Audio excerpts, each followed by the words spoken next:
ಗ್ರಾಮಗಳಿಗೆ ಹೊರಭಾಗದಿಂದ ಬರುವವರ ಕುರಿತು ಹೆಚ್ಚಿನ ನಿಗಾ ಇರಿಸಬೇಕು.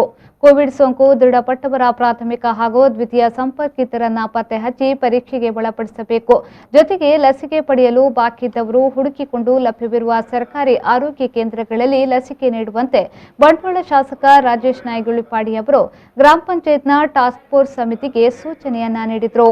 ಅವರು ಸರಪಾಡಿ, ಮಣಿನಾಲ್ಕೂರು ಹಾಗೂ ಉಳಿ ಗ್ರಾಮ ಪಂಚಾಯತ್ಗಳಲ್ಲಿ ಸ್ಥಳೀಯ ಟಾಸ್ಕ್ ಫೋರ್ಸ್ ಸಮಿತಿಗಳ ಸಭೆಯನ್ನ ನಡೆಸಿದರು. ಆಯಾ ಗ್ರಾಮ ಪಂಚಾಯತ್ಗಳಲ್ಲಿ ಪಡಿತರ ವಿತರಣೆಯಲ್ಲಿ ಯಾವುದೇ ಗೊಂದಲ ಉಂಟಾಗದಂತೆ ಎಚ್ಚರಿಕೆ ವಹಿಸಲು ತಹಶೀಲ್ದಾರ್ ರಶ್ಮಿ ಎಸ್ಆರ್ ಅವರು ಸೂಚನೆ ನೀಡಿದರು. ವಾರಕ್ಕೊಂದು ಬಾರಿ ಟಾಸ್ಕ್ ಫೋರ್ಸ್ ಸಭೆ ನಡೆಸುವಂತೆ ತಾಲೂಕು ಪಂಚಾಯತ್ ಕಾರ್ಯನಿರ್ವಹಣಾಧಿಕಾರಿ ರಾಜಣ್ಣ ತಿಳಿಸಿದರು. ಸರಪಾಡಿ ಗ್ರಾಮ ಪಂಚಾಯತ್ ಸದಸ್ಯ ಎನ್ ಧನಂಜಯ ಶೆಟ್ಟಿ ಅವರು ಗ್ರಾಮಗಳಿಗೆ ಎಲ್ಲೆಲ್ಲಿಂದಲೂ ಬೋರ್ಡ್ ಹಾಕಿ ತರಕಾರಿ, ಮೀನಿನ ವಾಹನಗಳು ಬರ್ತಿವೆ ಎಂದು ತಿಳಿಸಿದರು.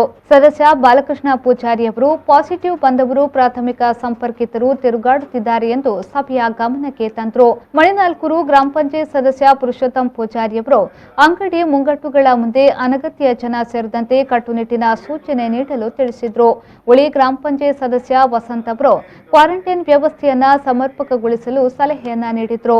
ಸಭೆಯಲ್ಲಿ ತಾಲೂಕು ಪಂಚಾಯತ್ ಉಪಾಧ್ಯಕ್ಷರಾದ ಅಬ್ಬಾಸ್ ಅಲಿ, ಬಂಟ್ವಾಳ ಕಂದಾಯ ನಿರೀಕ್ಷಕರಾದ ನವೀನ್ ಪೆಂಚನಪದವು, ಬೂಡಾಧ್ಯಕ್ಷ ದೇವದಾಸ್ ಶೆಟ್ಟಿ, ಪ್ಲೇಯಿಂಗ್ ಸ್ಕ್ವಾಡ್ ಅಧಿಕಾರಿ ಚನ್ನಕೇಶವಮೂರ್ತಿ, ಸರಪಾಡಿ ಗ್ರಾಮ ಪಂಚಾಯತ್ ಅಧ್ಯಕ್ಷ ಲೀಲಾವತಿ ಧರ್ಣಪ್ಪ, ಉಪಾಧ್ಯಕ್ಷೆ ನಳಿನಿ, ಅಭಿವೃದ್ಧಿ ಅಧಿಕಾರಿ ಸಿಲ್ವಿಯಾ ಫರ್ನಾಂಡಿಸ್ ಮೊದಲಾದವರು ಉಪಸ್ಥಿತರಿದ್ದರು.